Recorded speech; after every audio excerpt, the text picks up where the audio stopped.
السلام علیکم ورحمۃ اللہ تبارک و تعالی وبرکاتہ۔ ایک سوال لکھ کر کے بھیجا ہے کسی نے، میں نام تو ان لوگوں کے نہیں بتاتا ہوں کہ جو سوال کر رہے ہیں، لیکن میں سوال دہرائے دیتا ہوں آپ کو۔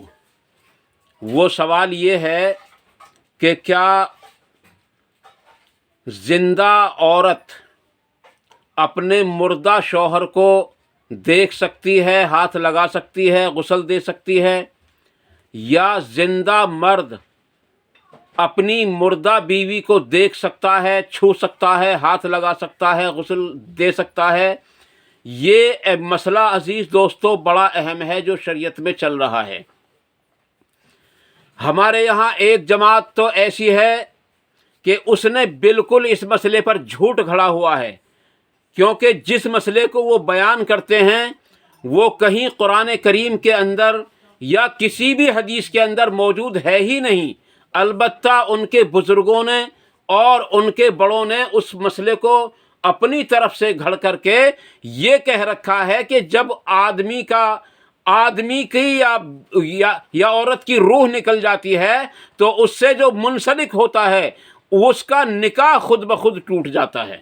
یہ کہیں بھی کسی بھی کتاب کے اندر لکھا ہوا نہیں ہے، اور کہیں سے کہیں تک بھی اس کا پتہ نہیں چلتا۔ ہاں، بابوں کی کتابوں کے اندر ضرور لکھا ہوا ہے، بزرگوں کی کتابوں کے اندر،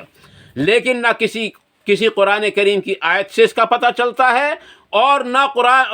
نہ اللہ کے نبی جناب محمد الرسول اللہ صلی اللہ علیہ وسلم کی کسی حدیث سے اس بات کا پتہ چلتا ہے۔ ہاں، اس کے الٹ تو پتہ چلتا ہے۔ ایک مرتبہ جناب محمد الرسول اللہ صلی اللہ علیہ وسلم حضرت عائشہ صدیقہ رضی اللہ تعالیٰ عنہ کے یہاں تشریف لائے اور فرمایا کہ عائشہ، میرا سر درد کی وجہ سے پھٹا جا رہا ہے۔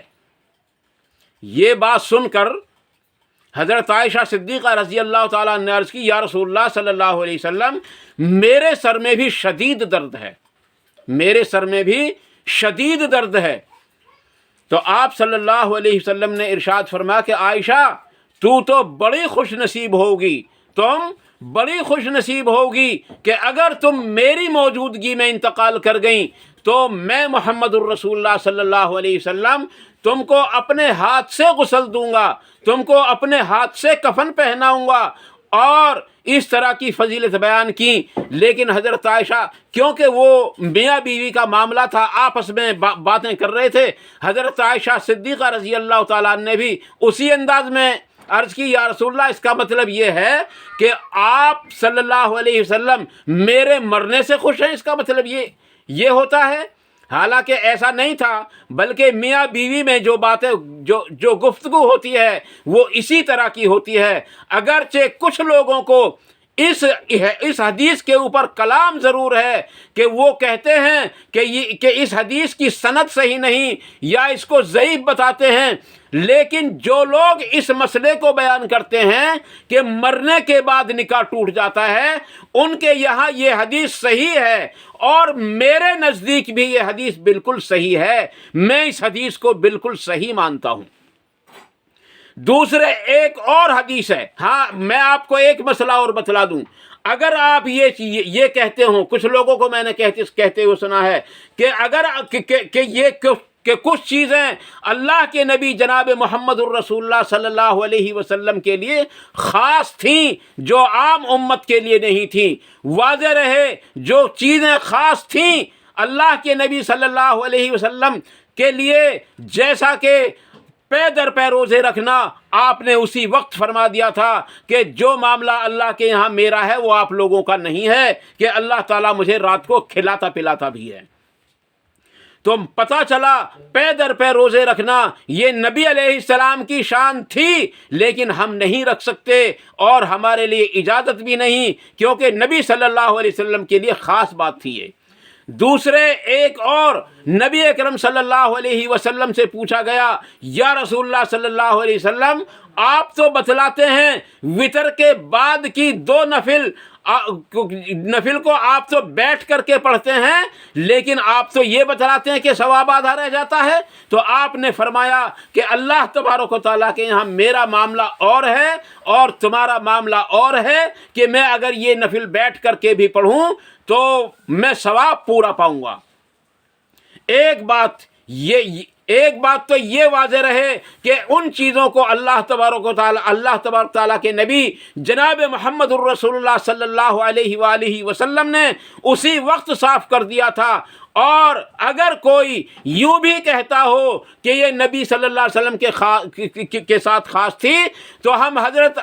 محمد الرسول اللہ صلی اللہ علیہ وسلم سے تھوڑے سے آگے چلتے ہیں۔ آئیے، ابو بکر کا ذکر نہیں، عمر کا ذکر نہیں، عثمان کا ذکر نہیں، بلکہ چوتھے خلیفہ کا ذکر ہے،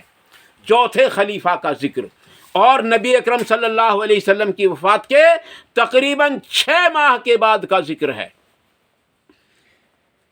ام المومنات میں سے کوئی سی یوں فرماتی ہیں کہ نبی اکرم صلی اللہ علیہ وسلم نے حضرت فاطمہ کو اپنے پاس بلایا اور کان میں کچھ کہا تو رونے لگیں، پھر بلایا اور پھر بلا کر کے پھر کچھ کان میں کہا تو خوش ہو گئیں۔ پوچھا کیا بات ہوئی؟ بعد میں بتائیں گی۔ جب آپ کی وفات ہو گئی پھر بتایا کہ جب پہلے مجھ کو بلایا تھا تو آپ نے فرمایا تھا کہ یہ جو بیماری ہے نا، اس بیماری کے بعد میں دنیا سے رخصت ہو جاؤں گا۔ اور پھر فرمایا کہ فاطمہ سب سے پہلے جو مجھ سے ملے گی جا کر کے آخرت میں وہ تو ہوگی۔ تو میں خوش ہو گئی۔ تو عزیز دوستو، پتہ چلا کہ کچھ چیزیں اگرچہ نبی صلی اللہ علیہ وسلم کے لیے خاص ہوتی تھیں، لیکن جو چیز خاص ہوتی تھیں ان کو اللہ تبارک تعالیٰ کے نبی نے اسی وقت صاف کر دیا تھا کہ یہ چیز میرے لیے خاص ہے۔ اب ہم بتاتے ہیں آپ کو جو حدیث مستدرک الحاکم میں موجود ہے اور صحیح سند کو پہنچتی ہے کہ جب حضرت فاطمہ الزہرا رضی اللہ عنہا کی وفات ہو گئی تو حضرت علی رضی اللہ عنہ نے خود اپنے ہاتھوں سے غسل دیا اور اس کے بعد خود اپنے ہاتھوں سے کفن پہنایا۔ اگر کوئی آدمی ان احادیث کے صحیح ہونے کو بھی صحیح مانتا ہو اور ان حدیث کو بالکل فٹ مانتا ہو تو ان کی موجودگی میں اگر کوئی آدمی اپنے بزرگوں کے قول کے مقابلے میں یعنی اس حدیث کے مقابلے میں اپنے بزرگوں کے قول کے مطابق اپنی مردہ بیوی کو چھونا حرام قرار دے یا اپنے مردہ شوہر کو چھونا حرام قرار دے اور ان کو ہاتھ لگانا حرام قرار دے اور نکاح ٹوٹا بتائے تو واضح رہے کہ انہوں نے گمراہی کا ایک بہت بڑا دروازہ کھول رکھا ہے۔ اس لیے عزیز دوستو، ایسے مسائل سے بچنے کی کوشش کرتے رہیں کیونکہ یہ مسائل اختلافی مسائل ہیں اور ان چیزوں کو مانیں جو نبی اکرم صلی اللہ علیہ وسلم سے ثابت ہوتی ہیں۔ یہ نبی صلی اللہ علیہ وسلم سے ثابت نہیں ہوتا کہ نکاح ٹوٹ جاتا ہے، یہ نبی صلی اللہ علیہ وسلم سے ثابت نہیں ہوتا کہ وہ کندھا نہیں دے سکتا،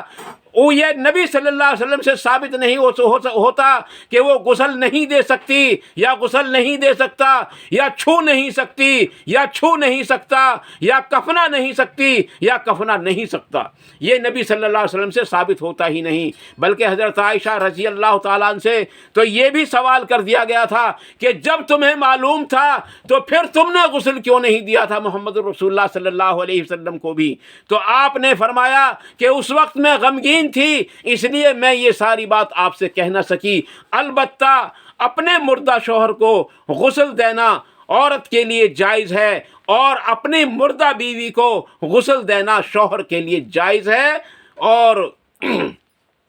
ان حدیثوں کے موافق تو میں یہ سمجھتا ہوں